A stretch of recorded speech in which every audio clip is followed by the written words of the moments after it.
बंधु माने आजिर एही कार्यक्रम को आपण मानंकु स्वागत। आजिर एही कार्यक्रमटी मिथुन राशि व्यक्ति विशेष मानंक पई बहुत गुरुत्वपूर्ण अटे, बहुत ही खास अटे। कारण एही चैत्र पूर्णिमा ठारू चैत्र पूर्णिमा परे परे किछि ग्रह मानंकर गोचर रे परिवर्तन आसीबाको जाउछि, जहार प्रभाव आपणक जीवन रे पड़िबाको जाउछि एवं एहार प्रभाव रे आपणक जीवन रे मध्य किछि बड़ परिवर्तन हेबा पई जाउछि। तो बंधु माने एही चैत्र पूर्णिमा परे परे अर्थात एप्रिल मासरे आपणक कुंडली रे नवग्रहंकर स्थिति किभଳି रहिबो, नवग्रह आपणको केउ फल प्रदान करिबारे सक्षम हेबे, केउ सब क्षेत्र रे आपणको सफलता मिलिबो एवं केउ सब क्षेत्र रे आपणको सतर्कतार आवश्यकता रहिबो, प्रतिकारर आवश्यकता रहिबो। ए सब विषय आजिर एही भिडियो रे आमे माने विस्तार भाबरे आलोचना करिबा। सेथिपई आपणकर जदि मिथुन राशि होई थाए तो भिडियोटी को स्किप न करी शेष पर्यंत निश्चय देखंतु एवं भिडियोटी को लाइक करी चैनलटी को सब्सक्राइब करि दियंतु। कमेंट बॉक्स रे भक्ति एवं श्रद्धार सहित जय श्री जगन्नाथ जय मां लक्ष्मी निश्चय लिखंतु। तो बंधु माने आसंतु आरंभ करिबा आजिर एही कार्यक्रम को, जहा आपणकर जन्म राशि तथा चंद्र राशि उपरे आधारित अटे। तेबे राशि चक्रर 12 गोटे राशि मध्यरु तृतीय राशि हेउची मिथुन राशि। तेबे एप्रिल मास आरंभ रे आपणक कुंडलीर प्रथम भावरे गोचर करूछंती देवगुरु बृहस्पति, तृतीय भावरे गोचर करूछंती केतु, नवम भावरे गोचर करूछंती बुध एवं राहु, दशम भावरे गोचर करूछंती सूर्य मंगल एवं शनि, एवं आपणकर एकादश भावरे गोचर करूछंती शुक्र। तो सर्वप्रथमे आसंतु जानिबा आपणकर स्वास्थ्य किभଳି रहिबो एही एप्रिल 2026 रे। तो बंधु माने आपणक कुंडलीर प्रथम भावटी होइथाय स्वास्थ्यर भाव, इम्युनिटी सिस्टम रो भाव। आपणक प्रथम भावर अधिपति हेउछंती बुध। बुध आपणक कुंडलीर नवम भावरे गोचर करूछंती, किंतु एप्रिल 11 तारिख रे बुध आपणकर दशम भाव को प्रवेश करिवे।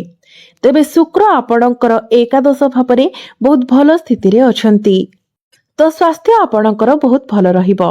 जदिओ गुरु आपणकर मारक भावरे कार्य करूछंती, तथापि वर्तमान प्रथम भावरे अवस्थित। एठारे यार प्राथमिक प्रभाव शरीरर चर्बी रे सामान्य वृद्धि होई पारे। जदि आपणकर ओजन वृद्धि पाउछि तेबे आपण मिठा एवं चीनी खाइबा को कम करंतु एवं निजर खाद्यपेय उपरे संपूर्ण ध्यान रखंतु। एही समय आपणकर डाइजेशन ने टिके प्रॉब्लम देखा देई पारे।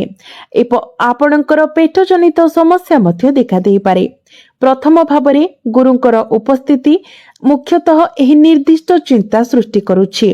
अन्य कोनोसी स्वास्थ्य जनित समस्या आपणकर देखा जाउ नाही। तथापि सूर्य मंगल एवं शनिकर संयोग को दृष्टि रे रखी आपणकर बेले बेले मुंड बिंधा भली समस्या देखा देई पारे किंबा माइग्रेन भली समस्या देखा देई पारे। एहा एपरि किछि जहा समय समय रे होई पारे। यह व्यतीत अन्य कोनोसी गुरुत्वपूर्ण स्वास्थ्य जनित समस्या आपणकर देखा जाउ नाही। केवल एही छोट छोट जिनिस प्रति आपणको ठिके ध्यान रखिबार अछि। एबे आसंतु जानिबा आपणकर शिक्षा क्षेत्र किपरि रहिबो एही एप्रिल 2026 रे। विद्यार्थी मानक पई किपरि रहिबो एही एप्रिल मासटी। तो बंधु माने कुंडलीर पंचम भावटी होइथाय आपणकर शिक्षार भाव एवं आपणकर पंचम भावर अधिपति हेउछंती शुक्र। शुक्र आपणकर एकादश भावरे गोचर करूछंती एवं आपणकर पंचम भाव को देखुछंती। एहा व्यतीत मंगलंकर दृष्टि मध्य पंचम भाव उपरे रहुछि। मंगल हेउछंती आपणकर षष्ठ एवं एकादश भावर अधिपति। तो आपणकर शिक्षा क्षेत्र रे किछिटा समस्या देखा देउछि।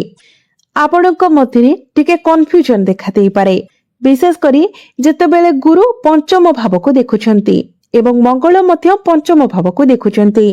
तेनु आपणक मध्य द्वंद्व सृष्टि हेबो। आपण आपणकर शिक्षा एवं शिक्षा संबंधी जे कोनोसी नेबाकु थिबा निष्पत्ति विषय रे फसी रहिछंती। एहा वास्तव रे आपणक पई हेबा उचित नहे। काहेकि कारण गुरु आपणक उपरे दृष्टि रखुछंती एवं शुक्र निज राशि उपरे। ବାସ୍ତବରେ 19 ତାରିଖରେ ଶୁକ୍ର ନିଜର ସ୍ୱରାଶିରେ ପ୍ରବେଶ କରିବେ। ମୁଁ ଆତ୍ମବିଶ୍ୱାସର ସହିତ କହିପାରିବି ଆପଣ ଆଗକୁ ବଢ଼ିବା ଉଚିତ। ଆପଣଙ୍କର ପାଠପଢ଼ା ରିଲେଟେଡ୍ ଆପଣ ଯାହା ବି ଡିସିସନ୍ ନେବାକୁ ଚାହୁଁଛନ୍ତି ସେଥିରେ ଆପଣ ଆଗକୁ ବଢ଼ିବା ଉଚିତ, କାରଣ ଆପଣଙ୍କର ଶିକ୍ଷା କ୍ଷେତ୍ର ବହୁତ ଭଲ ରହୁଛି। ଏହା ବ୍ୟତୀତ ଏପ୍ରିଲ 19 ପରେ ଯଦି ଆପଣ ଆପଣଙ୍କର ଶିକ୍ଷା ପାଇଁ କୌଣସି ଗୁରୁତ୍ୱପୂର୍ଣ୍ଣ ଯାତ୍ରା କରିବାକୁ ଚିନ୍ତା କରୁଛନ୍ତି, ବିଦେଶ ଯାତ୍ରା କରିବା ପାଇଁ କିମ୍ବା ଅଧ୍ୟୟନ ପାଇଁ ଅନ୍ୟ କୌଣସି ଜାଗାକୁ ସହରକୁ ଯିବାକୁ ଚିନ୍ତା କରୁଛନ୍ତି, ତେବେ ଗ୍ରହମାନଙ୍କର ସଂଯୋଜନ ଆପଣଙ୍କ ପାଇଁ ଅନୁକୂଳ ରହୁଛି। ଆପଣ ନିଶ୍ଚିତ ଭାବରେ ଆଗକୁ ବଢ଼ିପାରିବେ। ବର୍ତ୍ତମାନର ଗ୍ରହ ପରିବର୍ତ୍ତନ ଆପଣଙ୍କର ଶିକ୍ଷା କ୍ଷେତ୍ର ପାଇଁ ବହୁତ ଭଲ ରହୁଛି। ତ ଆପଣ ନିଶ୍ଚିତ ଭାବରେ ଆପଣଙ୍କର ଶିକ୍ଷା କ୍ଷେତ୍ରରେ ଆଗକୁ ବଢ଼ନ୍ତୁ। ସମୟ ଆପଣଙ୍କୁ ସାଥ ଦେବ। ଏହି ସମୟରେ ଯଦି ଆପଣଙ୍କର କିଛି ଏକ୍ଜାମ ଅଛି, କିଛି କମ୍ପିଟେଟିଭ ଏକ୍ଜାମ ଅଛି, ପ୍ରତିଯୋଗିତାମୂଳକ ପରୀକ୍ଷା ଅଛି, ତ ସେଥିରେ ମଧ୍ୟ ଆପଣଙ୍କୁ ଆଶାନୁରୂପକ ଫଳ ପ୍ରାପ୍ତି ହେବ। ତ ନିଶ୍ଚିତ ଭାବରେ ଏପ୍ରିଲ ମାସରେ ଆପଣଙ୍କର ଶିକ୍ଷା କ୍ଷେତ୍ର ବହୁତ ଭଲ ରହିବ। ଏବେ ଆସନ୍ତୁ ଜାଣିବା ଆପଣଙ୍କର ପ୍ରେମ ଜୀବନ କିଭଳି ରହିବ ଏହି ଏପ୍ରିଲ 2026ରେ। ତ ବନ୍ଧୁମାନେ, କୁଣ୍ଡଳୀର ପଞ୍ଚମ ଭାବଟି ଆପଣଙ୍କର ଶିକ୍ଷାର ଭାବ ହେବା ସହିତ ପଞ୍ଚମ ଭାବଟି ମଧ୍ୟ ହୋଇଥାଏ ଆପଣଙ୍କର ପ୍ରେମ ଜୀବନର ଭାବ, ଆପଣଙ୍କର ସନ୍ତାନର ଭାବ। ତ ଆପଣଙ୍କ ପଞ୍ଚମ ଭାବର ଅଧିପତି ଶୁକ୍ର ଏକାଦଶ ଭାବରେ ଗୋଚର କରୁଛନ୍ତି ଏବଂ ପଞ୍ଚମ ଭାବକୁ ଦେଖୁଛନ୍ତି। ମଙ୍ଗଳଙ୍କର ଦୃଷ୍ଟି ମଧ୍ୟ ପଞ୍ଚମ ଭାବ ଉପରେ ରହୁଛି। ତ ଆପଣଙ୍କର ପ୍ରେମ ଜୀବନରେ ଟିକେ ଉତ୍ଥାନ ପତନ ଦେଖାଦେଇପାରେ। ବୃହସ୍ପତି, ଶୁକ୍ର ଏବଂ ମଙ୍ଗଳ ଏହି ତିନୋଟି ଗ୍ରହଙ୍କର ଦୃଷ୍ଟି ଆପଣଙ୍କର ପଞ୍ଚମ ଭାବ ଉପରେ ରହୁଛି, ଯାହା ଫଳରେ ଆପଣଙ୍କ ମଧ୍ୟରେ ଟିକେ କନଫ୍ୟୁଜନ ଦେଖାଦେଉଛି। ଆପଣଙ୍କ ମଧ୍ୟରେ ଟିକେ ଯୁକ୍ତି ତର୍କ ଦେଖାଦେଇପାରେ। ତେବେ ଶୁକ୍ର କିନ୍ତୁ ସବୁ କିଛିକୁ ଠିକ୍ କରିନେବେ, କାରଣ ଶୁକ୍ର ଉଚ୍ଚ ସ୍ଥିତିରେ ଅଛନ୍ତି। ତ ଆପଣଙ୍କ ମଧ୍ୟରେ ଝଗଡ଼ା ହେଲେ ବି, ଯୁକ୍ତି ତର୍କ ହେଲେ ବି ଶୁକ୍ର ପୁଣି ସେ ସବୁକୁ ଠିକ୍ କରିନେବେ। ଆପଣଙ୍କ ମଧ୍ୟରେ ପୁଣି ସବୁକିଛି ଠିକ୍ ହୋଇଯିବ। ଏବେ ଆସନ୍ତୁ ଜାଣିବା ଆପଣଙ୍କର ବୈବାହିକ ଜୀବନ କିଭଳି ରହିବ ଏହି ଏପ୍ରିଲ 2026ରେ। ତ ବନ୍ଧୁମାନେ, କୁଣ୍ଡଳୀର ସପ୍ତମ ଭାବଟି ହୋଇଥାଏ ଆପଣଙ୍କର ବୈବାହିକ ଜୀବନର ଭାବ, ଆପଣଙ୍କ ଜୀବନ ସାଥୀର ଭାବ। ତ ଆପଣଙ୍କର ସପ୍ତମ ଭାବର ଅଧିପତି ହେଉଛନ୍ତି ଦେବଗୁରୁ ବୃହସ୍ପତି। ଗୁରୁ ଆପଣଙ୍କ କୁଣ୍ଡଳୀର ପ୍ରଥମ ଭାବରେ ଗୋଚର କରୁଛନ୍ତି ଏବଂ ଗୁରୁଙ୍କର ଦୃଷ୍ଟି ସପ୍ତମ ଭାବ ଉପରେ ହିଁ ରହୁଛି। ତ ଏହାର ଅର୍ଥ ହେଉଛି ଆପଣଙ୍କର ବୈବାହିକ ଜୀବନ ବହୁତ ଭଲ ରହିବ। ଆପଣଙ୍କର ଜୀବନସାଥୀ ତାଙ୍କର ପର୍ସନାଲ ଏବଂ ପ୍ରଫେସନାଲ ଲାଇଫରେ ଗ୍ରୋଥ ଦେଖିବାକୁ ପାଇବେ। ତାଙ୍କର ଭାଗ୍ୟରେ ମଧ୍ୟ ଉନ୍ନତି ଆସିବ। ଜୁନ 2 ପରେ ଆପଣଙ୍କର ଜୀବନସାଥୀଙ୍କ ପାଇଁ ଆହୁରି ଅଧିକ ଭଲ ସମୟ ଆସିବ। ଆପଣଙ୍କର ବୈବାହିକ ଜୀବନ ବର୍ତ୍ତମାନ ସ୍ଥିର ଅବସ୍ଥାରେ ଅଛି, କାରଣ ଗୁରୁ ବର୍ତ୍ତମାନ ସପ୍ତମ ଭାବ ଉପରେ ତାଙ୍କର ମଙ୍ଗଳ ଦୃଷ୍ଟି ପକାଉଛନ୍ତି। ଏହା ବ୍ୟତୀତ ଗୁରୁ ନିଜେ ପ୍ରଥମ ଭାବରେ ରହିଛନ୍ତି, ଯାହା ଫଳରେ ଆପଣଙ୍କର ଜୀବନସାଥୀଙ୍କ ମଧ୍ୟରେ ଜ୍ଞାନ ଏବଂ ଚତୁରତା ମଧ୍ୟ ବୃଦ୍ଧି ପାଇବ। ତ ମୋଟାମୋଟି ଭାବରେ ଦେଖିବାକୁ ଗଲେ ଆପଣଙ୍କର ବୈବାହିକ ଜୀବନ ବହୁତ ଭଲ ରହିବ। ଯଦି ପୂର୍ବରୁ ଆପଣଙ୍କର ବୈବାହିକ ଜୀବନରେ କୌଣସି ପ୍ରକାରର ମତାନ୍ତର ଥିଲା, କୌଣସି ପ୍ରକାରର ସମସ୍ୟା ଥିଲା, ତେବେ ତାହା ମଧ୍ୟ ସୁଧୁରିଯିବ। ଆପଣଙ୍କର ବୈବାହିକ ଜୀବନ ବିଷୟରେ ଚିନ୍ତା କରିବାର କୌଣସି ବିଷୟ ନାହିଁ।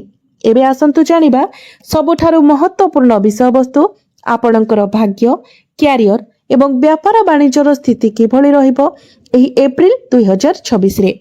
ତ ବନ୍ଧୁମାନେ, କୁଣ୍ଡଳୀର ନବମ ଭାବଟି ହୋଇଥାଏ ଆପଣଙ୍କର ଭାଗ୍ୟର ଭାବ ଏବଂ ଦଶମ ଭାବଟି ହୋଇଥାଏ ଆପଣଙ୍କର କ୍ୟାରିୟର ଭାବ। ତେବେ ଆପଣଙ୍କ ଭାଗ୍ୟ ଭାବର ଅଧିପତି ହେଉଛନ୍ତି ଶନି ଏବଂ ଆପଣଙ୍କର କ୍ୟାରିୟର ଭାବର ଅଧିପତି ହେଉଛନ୍ତି ଗୁରୁ।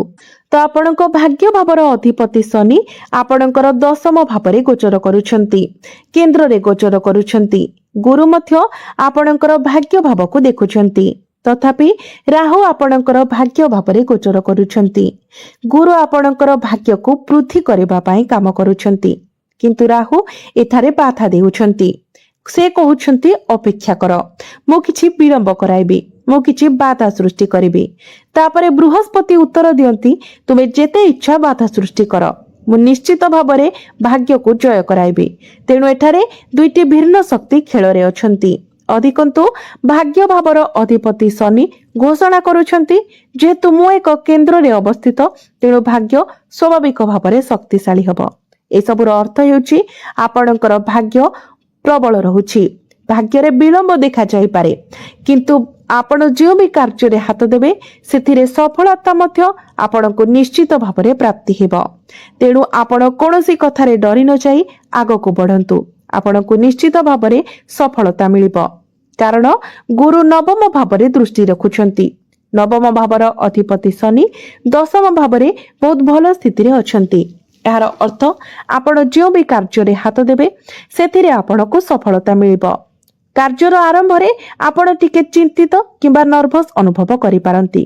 आपणकर मन टिके अस्थिर होई पारे। आपणकर मन को किछि भय किंबा चिंता आसी पारे किंतु आपण निश्चित रुहंतु एही चिंता संपूर्ण भाବରେ भित्तिहीन एवं अनावश्यक। आपण केवल आगको बढ़ंतु। आपणक भाग्य प्रत्येक क्षेत्र रे आपणको साथ देबो। एबे जदि आमे आपणकर क्यारियर कथा कहिबा तो आपणक क्यारियर भावर अधिपति गुरु आपणक प्रथम भावरे अछंती। तो एठारे मध्य आपणकर चिंतार कोनोसी आवश्यकता नाही। आपणकर दशम भावरे सूर्य गोचर करूछंती। मंगल मध्य अछंती एवं शनि मध्य अछंती। तेणु अत्यधिक चिंतार कोनोसी कारण नाही। तो जेहेतु एमाने पापी ग्रह तेणु बेले बेले छोट छोट द्वंद्व सृष्टि होई पारे। आपण किछिटा प्रभावशाली आचरण विकसित करि पारंती किंबा आपण आपणकर वृत्तिगत प्रयास विषय टिके अहंकारी होई पारंती। आपणकर मन को टिके अहंकार भाव आसी पारे। एपरि भावना आपणक मध्यरे सृष्टि होई पारे। तथापि जेतेबेले अहंकार उभा हुए आपण सर्वदा निजको नम्र रखिबाकू चेष्टा करंतु। अहंकार को निज भितरे स्थान दियंतु नाही। आपण एही कथा को सर्वदा ध्यान दियंतु। जदि एही कथा को आपण निज कंट्रोल ले रखुचंती तो क्यारियर आपणकर एही एप्रिल मासरे बहुत भल रहिबो। जदि आपणक पाखरे चाकरी नाही तो आपणकू चाकरी मिलिबार मध्य बहुत अधिक संभावना रहुछि एवं जदि आपणकर चाकरी क्षेत्र रे आपण अछंती तो आपणकू प्रमोशन मिलिबार मध्य अधिक संभावना रहुछि। तेबे आपणक मध्यरे स्थिरता एवं श्रृंखला एही दुईटी जिनिस भल भाबरे रहिबा उचित एवं अहंकार ठारू आपण जेते दूरे रहिबे आपणक पई सेते अधिक भल हेबो। आपण किछि बड़ लक्ष्य हासिल करंतु। किछि महत्वाकांक्षी प्रकल्प हातकु नियंतु एवं एक बड़ स्तर रे चिंता करंतु। आपणकर आर्थिक संभावना मध्य उत्कृष्ट देखा जाउछि। आपणकर आर्थिक स्थिति मध्य बहुत भल देखा जाउछि। धन संग्रह संपर्क रे आपणकर समय बहुत अनुकूल रहुछि कारण मंगल आपणकर केन्द्र रे गोचर करूछंती एवं चतुर्थ भाव को देखुछंती जहा आपणको अनेक आराम एवं सुविधा प्रदान करिबो। भ्रमण विश्राम एवं उपभोग पई सुजोग प्रदान करिबो। तो एही क्षेत्र रे कोनोसी समस्या नाही। आपणकर बिजनेस मध्य एप्रिल मासरे बहुत भल रहिबो। एबे आसंतु जानिबा किछि प्रतिकार विषय जो प्रतिकार गुड़िक करबा द्वारा आपणको अधिक मात्रा रे शुभ फल प्राप्ति हेबो एवं जहा सब अशुभत्व रहुछि से गुड़िक मध्य दूर होई जिवो। तो सेथि पई आपण प्रत्येक दिन बुधंकर बीज मंत्र 108 थर जप करंतु। प्रत्येक दिन आपण हनुमान चालीसार पाठ करंतु एवं प्रत्येक दिन आपण उदित सूर्य को तंबा पात्र रे जलार्घ्य अर्पण करंतु एवं प्रत्येक दिन सकाळे ओम नमः शिवाय एही मंत्रटी को आपण 108 थर जप करंतु। आपणको अधिक मात्रा रे शुभ फल प्राप्ति हेबो। तेबे बंधु माने आपणकर जीवन मंगलमय हो एहा ही ईश्वरक निकट रे मोर प्रार्थना। धन्यवाद।